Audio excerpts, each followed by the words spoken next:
Graça e paz, meus amados, meus irmãos, meus entes queridos, os quais eu não conheço, onde chegará este devocional, seja hoje, seja posteriormente.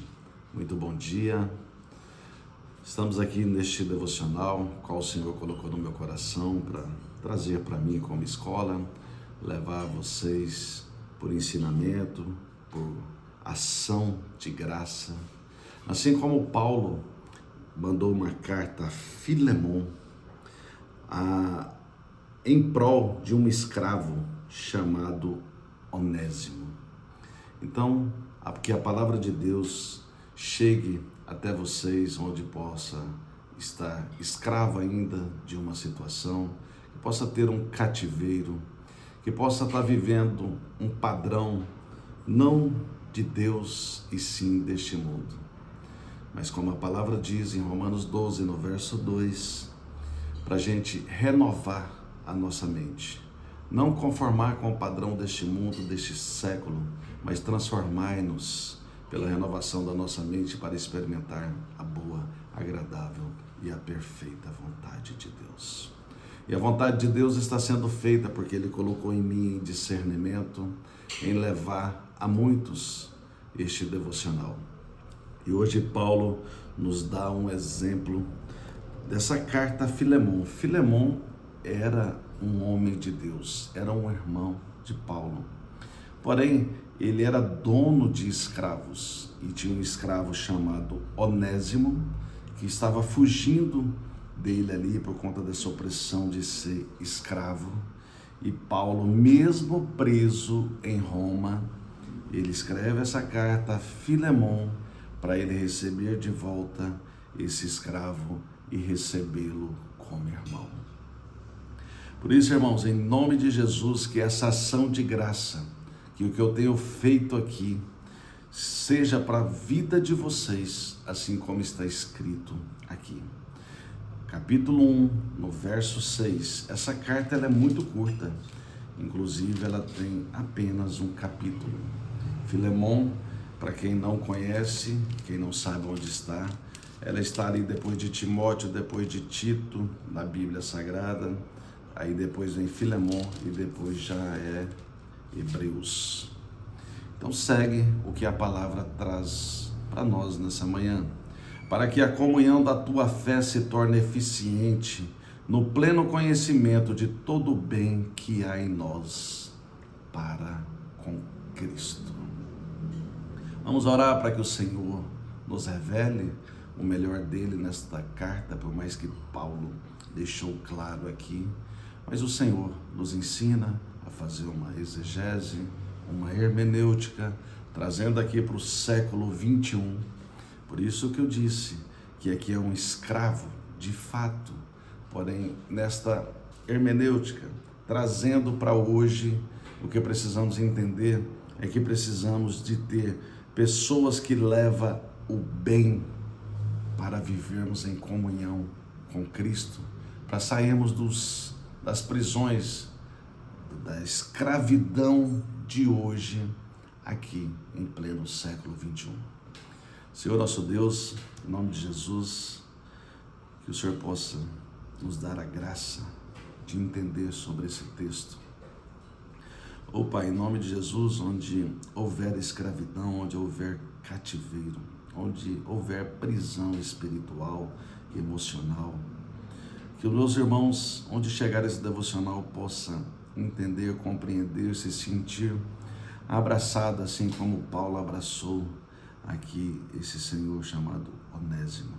Ó Pai, em nome de Jesus, seja os de perto, seja os de média distância, seja os de longe, seja os de Jerusalém, seja os de Samaria, seja de Judéia, seja os quais forem.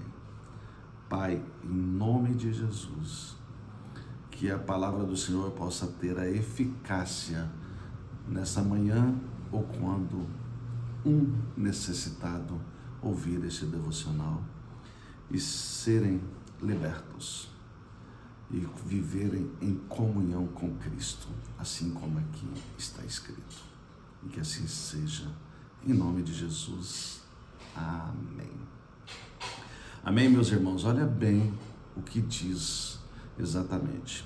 Paulo, prisioneiro de Cristo Jesus, prisioneiro de Cristo, porque ele estava ali realmente preso em Roma, em função dele levar a palavra de Deus.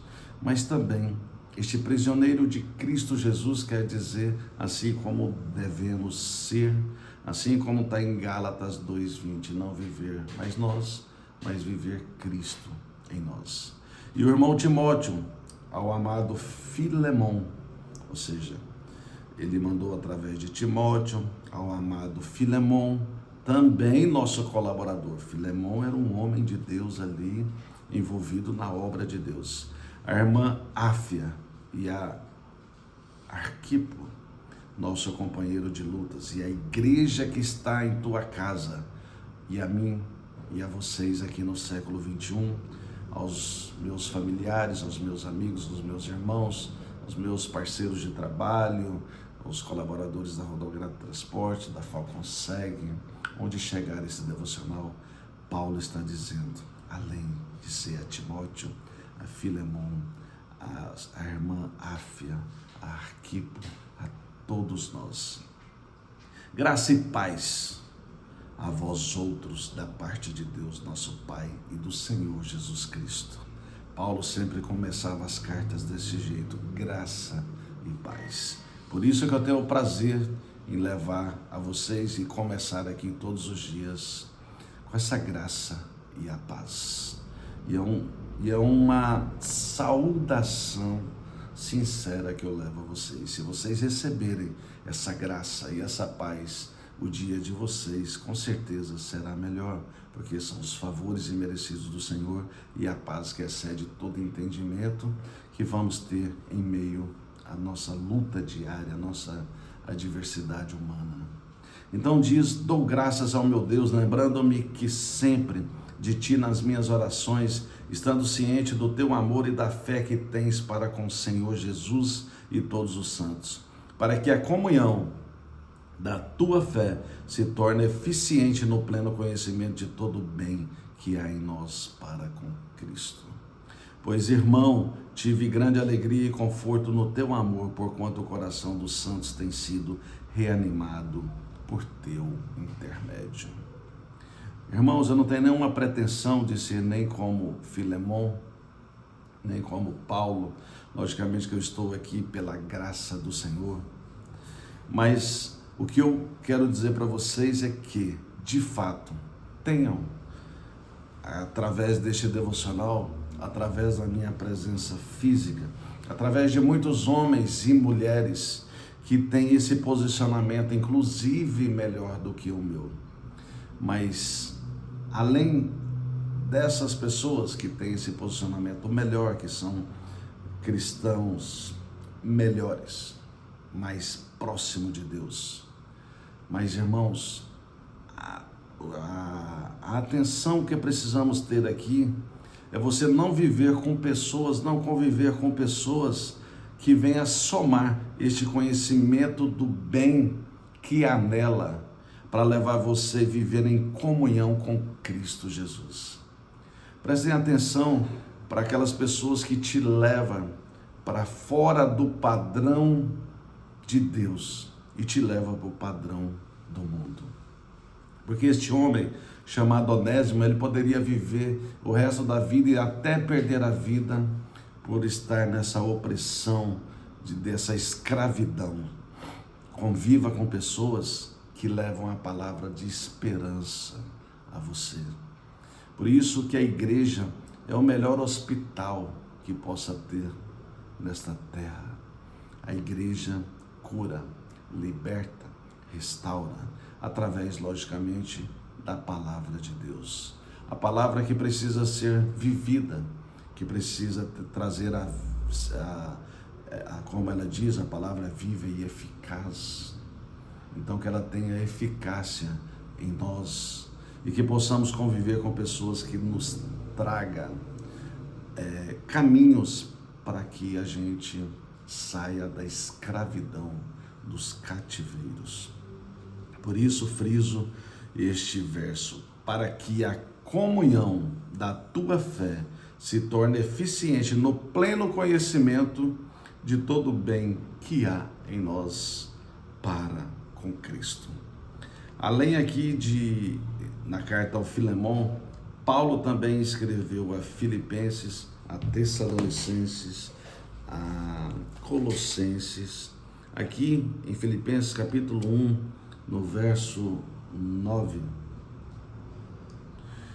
E também faço esta oração, que o vosso amor aumente mais e mais em pleno conhecimento e toda a percepção. Um profeta chamado Oséias, lá no capítulo 4, no verso 6, ele disse que o povo de Deus, o meu povo, perece por falta de conhecimento.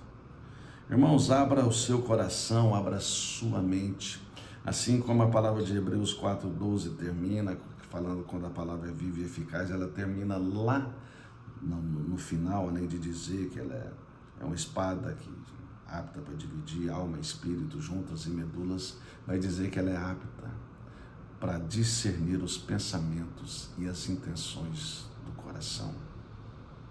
Então que você cresça em graça e em conhecimento, para que a palavra de Deus, ela discerne, ou venha trazer para você em discernimento as suas intenções e os seus pensamentos, para que você viva em comunhão com Cristo Jesus.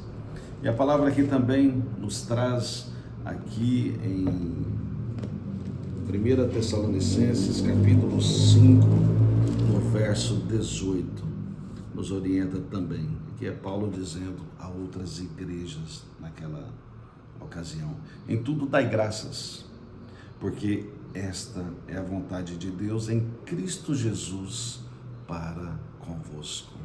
Ou seja, mais uma forma de conhecimento, você dar graça por tudo. Irmãos, quero trazer também Colossenses 2, verso 7. Essa palavra, ela foi a base que eu coloquei o nome da Rodograto Transportes, quando eu consagrei essa empresa ao Senhor, a serviço do Senhor, uma empresa que é além, logicamente, para o fim comercial, para trazer os proventos aqui para minha casa, para minha vida, mas ela é uma empresa do Senhor, na qual eu levo como ministério, que ela está ali para empregar, para ter a ordem e a decência em tudo, como empresa de prestação de serviço, mas para abastecer celeiros para muitos. Este é o meu foco. E na época eu não queria de forma alguma deixar de crescer em ações de graças, colocando até um nome baseado na Bíblia Sagrada. E Colossenses 2, no verso 7, diz: nele radicados e edificados e confirmados na fé, tal como fostes instruídos, crescendo em ações de graças. Tem uma versão que termina assim: firmados na fé, transbordando de gratidão. Mas essa graça, essas graças que precisamos fazer são favores que às vezes o irmão que está próximo de você, ele pode talvez não merecer. Mas como você não é um escravo igual Onésimo nesta ocasião, você é livre em Cristo, você vai ter a misericórdia para entender os preceitos do Senhor. Então, os caminhos do Senhor, ele vem em discernimento da forma como você vai agir, fazer aquela ação de graça para com o outro. Mas que você conviva, já fecha esse raciocínio, que você conviva com pessoas que levem conhecimento e fé, que você cresça em graça e em conhecimento, para que a sua vida não seja um cativeiro, que você não seja como este homem que vivia essa opressão da escravidão. Como hoje, principalmente no Brasil, não tem escravidão, como aqui mencionada, mas a palavra do Senhor tem o efeito de trazer para hoje, que são os cativeiros, que são as prisões emocionais e espirituais, que aqui através deste devocional traz para você, ou para que você observe esses pontos, para que você se resolva, para que você cresça em conhecimento e saia deste cativeiro. Amém, meus irmãos? Glória a Deus, fiquem em paz e até a próxima mensagem. E tudo de bom. Amém.